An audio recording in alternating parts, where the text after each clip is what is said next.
Now it's Ginseng Matters. Come back to Ginseng Matters on Ginseng Matters. It's Ginseng Matters. Yeah, it's still Ginseng Matters with Roy.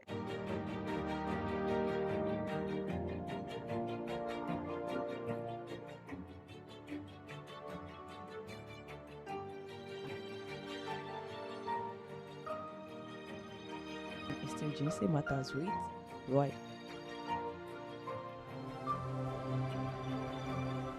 Right now, it's Ginseng Matters. Come back to Ginseng Matters on Ginseng Matters. It's Ginseng Matters. Yeah, it's still Ginseng Matters with Roy.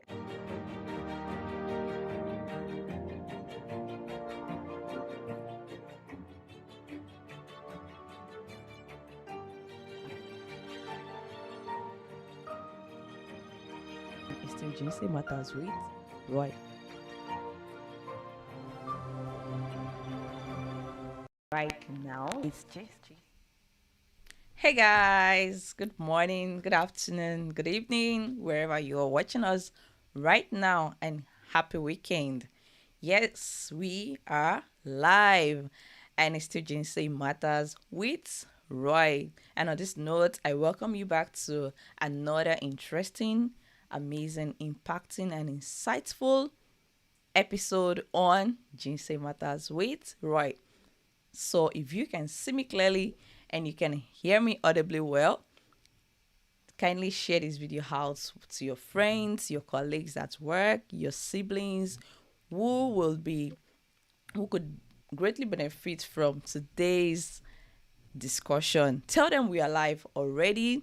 And guys, I am not the only one in the house today. I have with me this amazing couple who has been there with us, sharing their life experiences with us. And I would like you to join me in welcoming no other person but this amazing couple, Dr. and Dr. Mrs. Bolaji. Thank you very much, sir and Ma, for this opportunity to have you with us once again on the platform today. Briefly introduce yourself to our viewers out there who do not know you and who would like to know who you are, and just tell us any other thing you would like us to know about you, sir and Ma. Thank you so much. We appreciate the opportunity to be here once again. My name is Fola, and here I have Bumi. We are both based in Massachusetts, USA, and we are both into computer works. We appreciate the opportunity to be sharing here once again, and we look forward to opportunity to interact with more of our participants. Thank you so much. Well, thank you very much, sir, for that brief introduction. And guys, today's topic is something practical, and I'm sure you don't want to miss any bit of this discussion. So today we are looking at, we'll be considering this topic, protecting your spouse in marriage. Of course, the spouse is still within marriage, not outside marriage. So for the sake of today's discussion, we'll be looking at ways by which you can actually protect your spouse, your husband, your wife from from in-laws, from friends, and any other thing that might want to affect any of you in your marriage. And guys, I'm sure you will enjoy every bit of it today. So get your pen, get your paper, get a relaxed mood, and let's enjoy today's episode together. So, sir and Ma, looking at the situation of things right now, I personally, I have seen families where the wife have challenges with choosing the options, the suggestions from her husband, and that of our family members, that of our mom or siblings. And here is the husband telling her, this is what I want us to do. And still she's having issues with getting ideas from our family members. So, and these little things as a way of affecting the relationship, the marital relationship in the home. So for the sake of the discussions today, I would like us to consider how and the ways by which spouses can protect each other in their marriage. So I don't know, should we go with Brofala first or Sister Bumi first? No, you Okay. can go ahead. Yeah, that's a very wonderful topic, and that is a very sensitive topic. And there are so many things that has to do with the background of individual and the cultural practices, depending on where the listener or the discussants are from. And but I would like to start by saying the marriage institution itself involves two people primarily, and that is the husband and the wife. If you are to go by the recommendation of the Bible that says, "For this reason, a man shall leave his father and mother and be joined to his wife." And we have seen in some cultural settings where the man will marry the wife into his family and he will still be living with his extended family. But when we are talking about decision making and when we are talking about representation, then we need to come to the level of husband and wife protecting themselves from their extended family. Because if the family will grow, they need to face the reality that they are now joined together and they have limited relationship with their family. Limited in the sense that there has to be boundaries now. And the wife are trying to make a home. They are building a new family. They may get advices, they may get counsels from their parents, from their siblings, but those counsels should not be the foundation of their home. Those counsels are meant to be additions to what they have decided, or they are meant to be like a guidepost or something that will begin to point them like, oh, let's think about it in this other direction too. But not that what my mommy say must hold in my home. What my father said must be what we have to follow, or something of that nature. I will say, okay, protecting your spouse from your family is one side. Another side is representing your spouse with your in the sense that when you are talking about your spouse to your family, even if they have complaints about this and that, how do you represent your wife? Do you represent her and say, okay, she will not listen? I've tried to tell her several times that is her own way. She will not listen. Just don't mind her. Another way is help me to tell her I've been trying to correct her on this and things like that. Another way is, oh no, she's my wife. I know how to handle that part. Leave her to me. All those kind of things can play out. But it is first of all important for everybody to understand that when two people are marrying, they are not marrying their extended families. They have relationship with the extended families, but they are marrying their spouse and they should be allowed to make decisions on their own.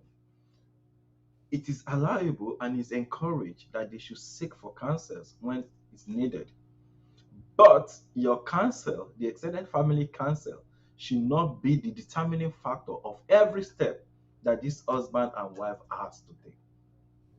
So I will yield to her before I add more to how can a man protect the wife, or how can a woman protect the husband when issues, specific issues. By the time we begin to get to illustration of specific samples of issues, I'll be able to add more. Okay. I think that you have laid the right foundation, which is emphasizing the fact that the marriage is for the husband and the wife primarily. Every external body is just part of it by course of nature. For example, after getting married, I can't say that I don't know my parents again, even when the Bible says that we should leave and cleave to our partners. But by course of nature, natural course of nature, I cannot just like detach myself. I'm coming with a baggage of growing up with them, learning from them, understanding what it is. And I think that when we start talking about like protecting our spouses, I think it starts with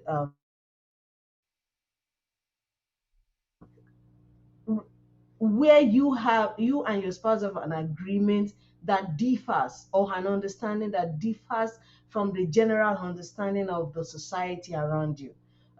So for example, um, we are married, there's no child yet, we are waiting on the Lord.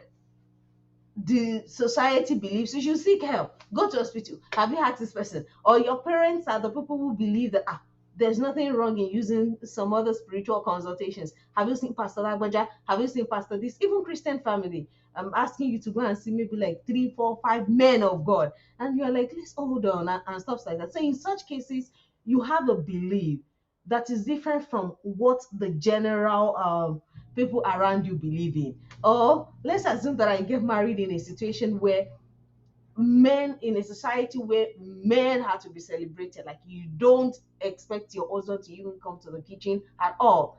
Now your husband has had a form of understanding and education where he feels, well, you can do some stuff in the kitchen, like kitchen does not belong to the woman, we are the ones that are going to eat this food, we should do it together. Or we have a baby now, we should take care of the baby together. It's not just my wife's responsibility to take care of the baby. Now in a situation where that is different from general understanding, then issue starts coming up with, oh, see how she's talking to her husband, see how she's talking to his wife, and stuff like that. So situations where we will have situations like this where our general understanding is different from what is generally acceptable around us, or that any of the spouse grew up with, that can also become like a conflict or a situation where you have to protect your spouse from external parties. But when we started talking, one story that came to my mind was one of my friends who got married. Like she grew up in a home where she lived even from primary school in the boarding house school system. So she didn't experience living by herself until she was completely out of secondary school and in college. So in that situation, she had very little experience of cooking, working in the kitchen. She had very limited cooking experience. So, but the husband understood it, and they knew how they support and help one another to still live healthy and happily. But then she gave birth to a child, and the mother-in-law was meant to come and care for the baby. In the Yoruba setting where she was married into, it's not very acceptable that the husband will be doing a lot of cooking because he knows how to do it. But the husband protected the wife. Like she was telling me her experience, and it was really laudable that the husband was going to wake up like 5 a.m., 4 a.m. to do cooking Wow.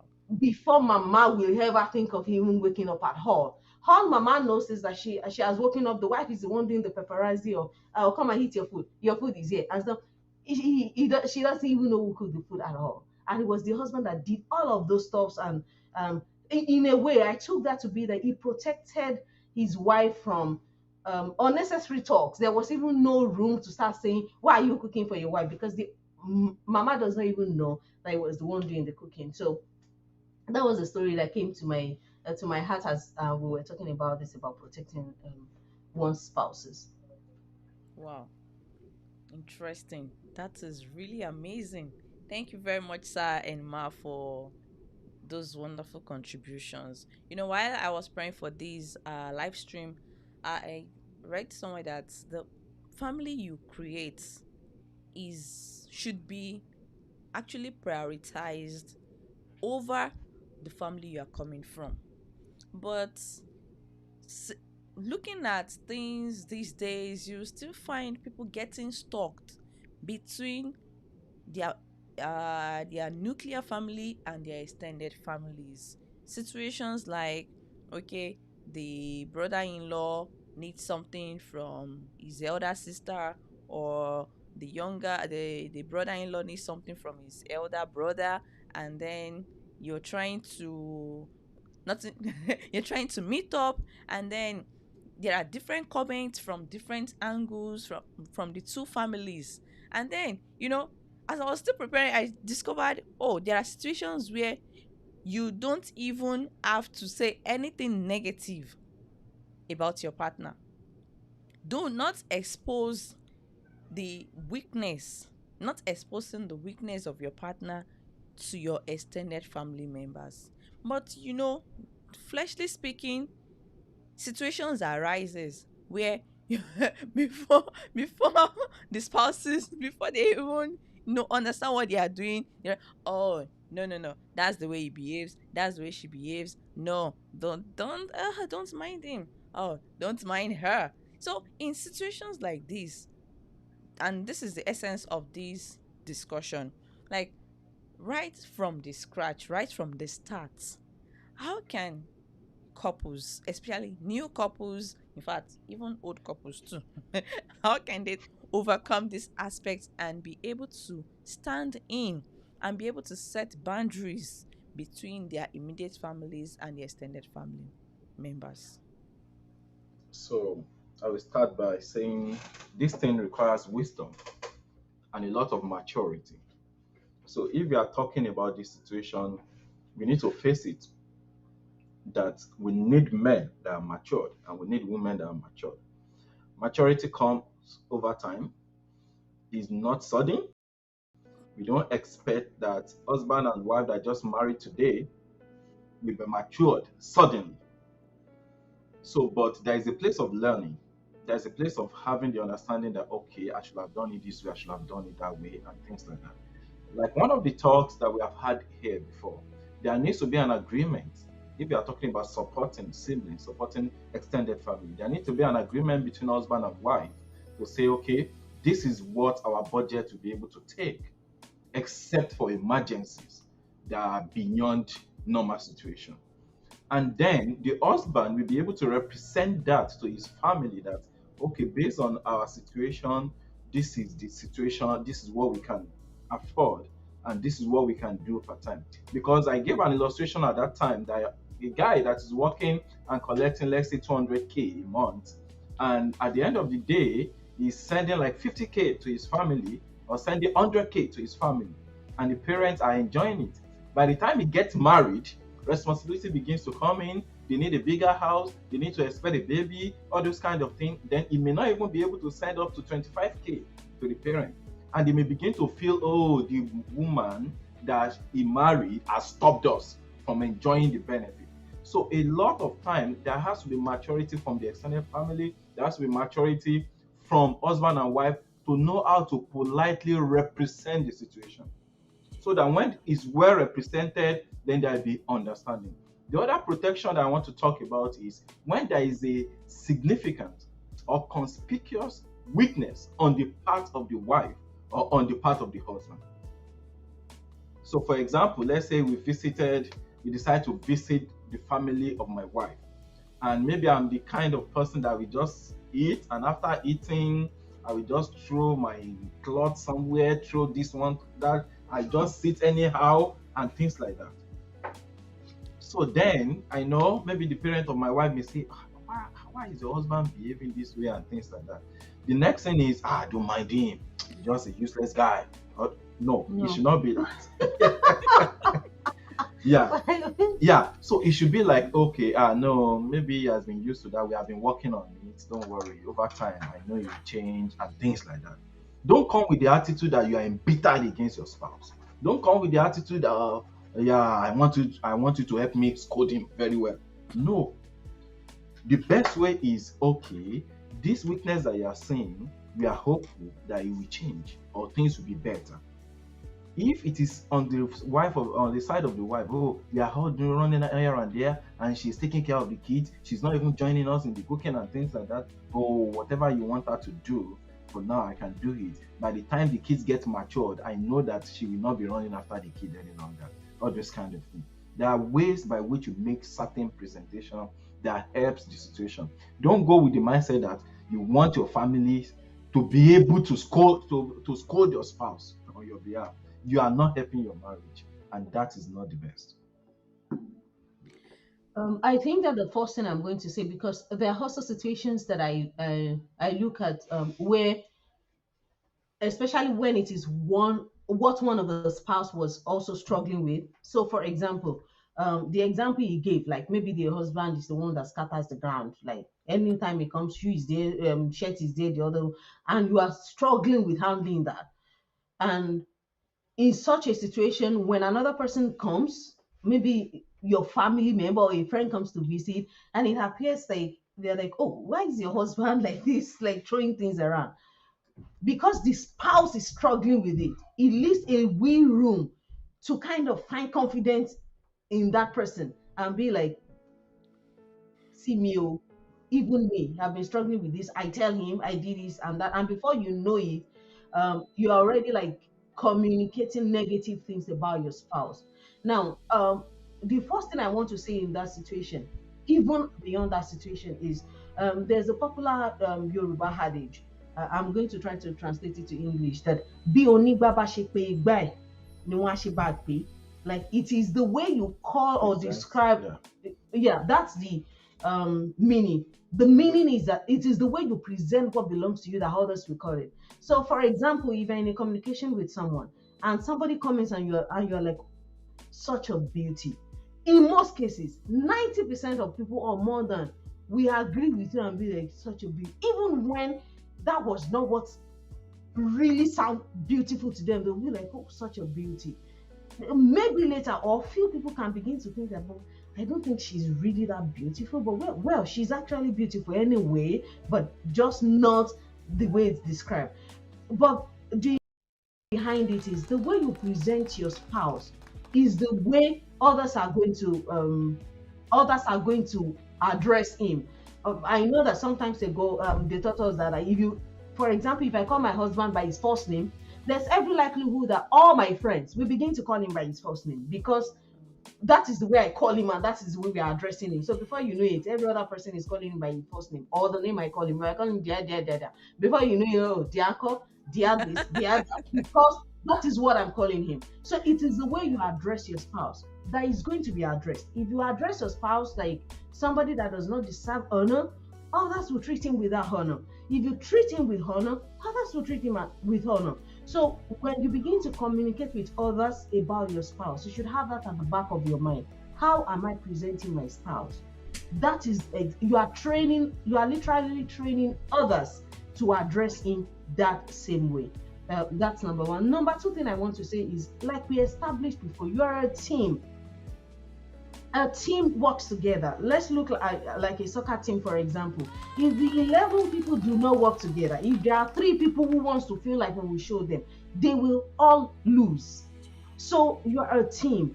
Your success depends on you working together. If you pull one another apart, you are definitely heading towards failure. So having that at the back of your mind is very helpful. Then the third thing I want to say is that choose your battles. For example, and this is what I mean, I'm going to give an example. So, for example, if you and your husband are using like a common purse, or you have an agreement over how you spend all your money, but you know that you are coming from a family that does not think like that at all. Now, if my sister reaches out to me to say, I need this, I don't need to specifically tell her that let me hear what my husband says about it. If I know that that is a ready-made problem, I don't know whether I'm communicating what I want to say well. But some people create a kind of atmosphere like, my mother is talking to my husband about a need, and you're like, my wife does not think that that is reasonable. Like, when you're communicating that to your own mother, it is like you are empowering your wife, and you are presenting it as if, well, I would have, but my wife is not convinced that we need to do this at the moment. That does not mean that it is wrong that you give your wife that power. But if you know that with your parents or with your family it's going to be an issue, why do you need to communicate that? It's as simple as saying, well, we don't feel that, or I don't think we should do it now. Case closed. But labeling my wife said, my husband said, and you know that it's against the popular belief in your family, then it's like causing a battle that does not need to exist. Like the example of my friend that I gave, waking up early to cook without the mother knowing that it was the one that did the cooking is like not causing any battle to come up along that line. So not everything has to be, you don't need to be transparent to the whole world. You are transparent with one another. You choose what you communicate to others such that you don't cause any struggle that does not even need to come up at all. in your relationship. So I just wanted to mention that too, because sometimes some people, because of the transparency, cause issues that does not even need to exist with external parties, just because they think they have to communicate everything to them with all transparency. Wow. Wow. This is getting interesting, guys. Okay, just a minute. I'll be right back. Right now, it's just Ginseng Matters. Come back to Ginseng Matters on Ginseng Matters. It's Ginseng Matters. Yeah, it's still Ginseng Matters with Roy.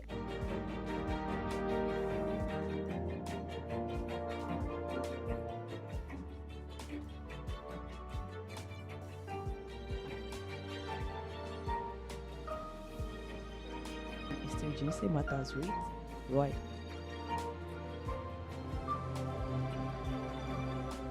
Right now.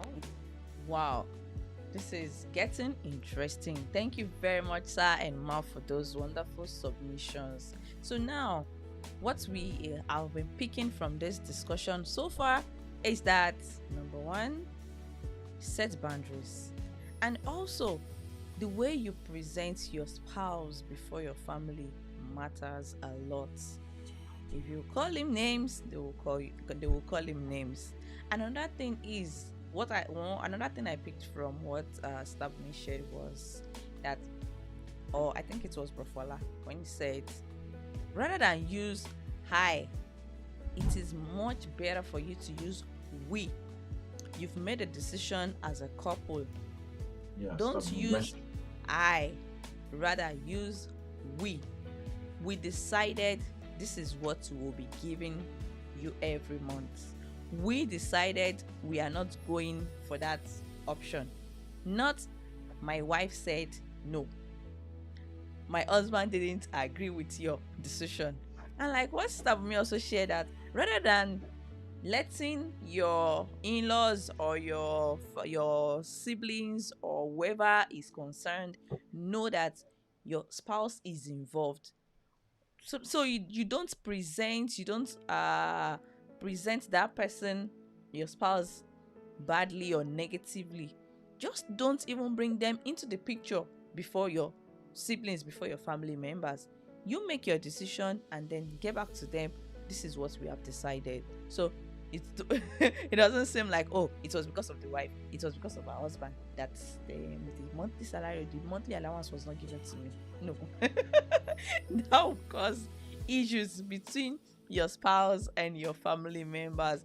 Okay, this is getting interesting. So as we'll be bringing today's discussion to a close, let's hear from Brofola and Stabomi what else you'll be having as an something to take home with for all our viewers out there. And to all our viewers, possibly you have a question or a contribution you have in mind, you can call in through the link in the comment section.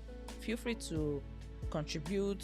Maybe you drop your comments or you call in live and we'll be hearing your contribution or your questions. Okay, over to you, Sir and Ma.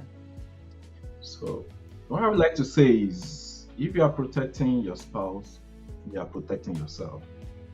The Bible says, for this reason shall this person leave this person, leave this family, leave that, and they shall become one.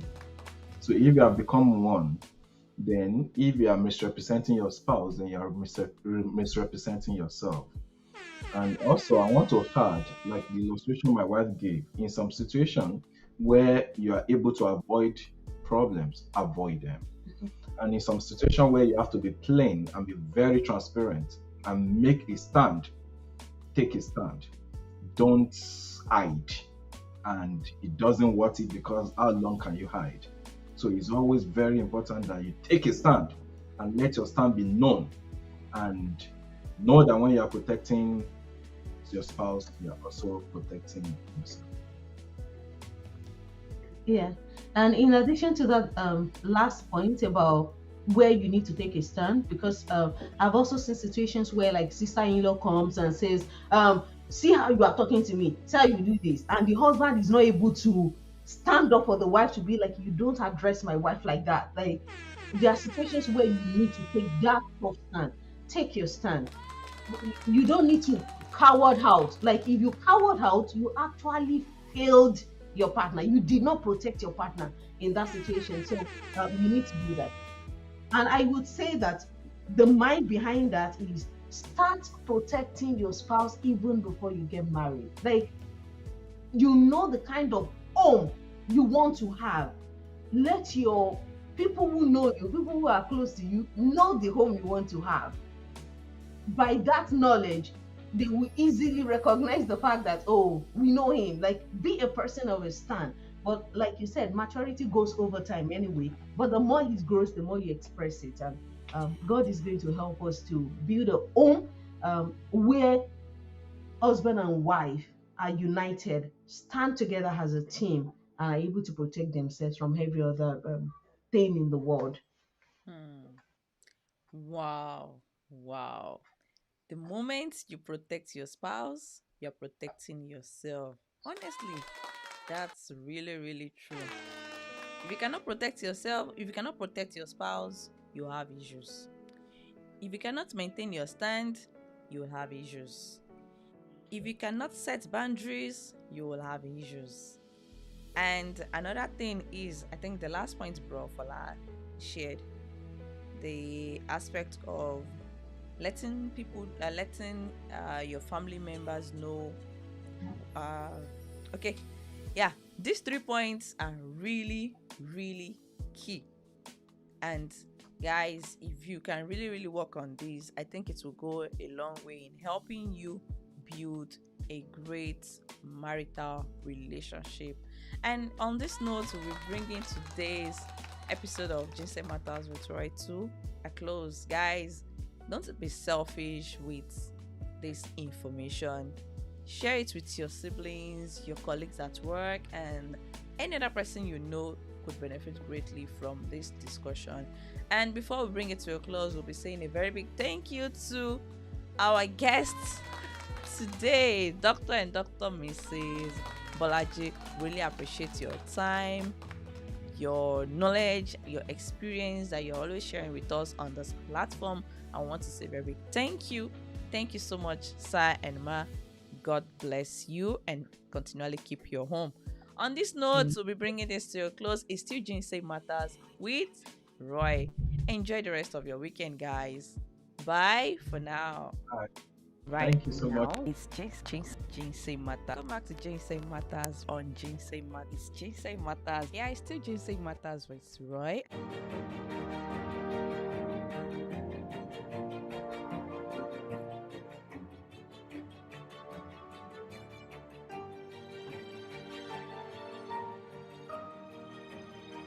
It's still Ginseng Matters with Roy.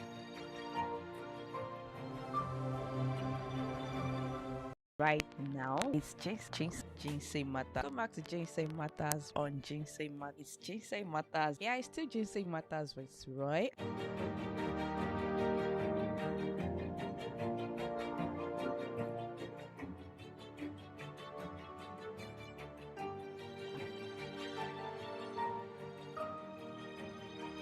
It's still Ginseng Matters with Roy.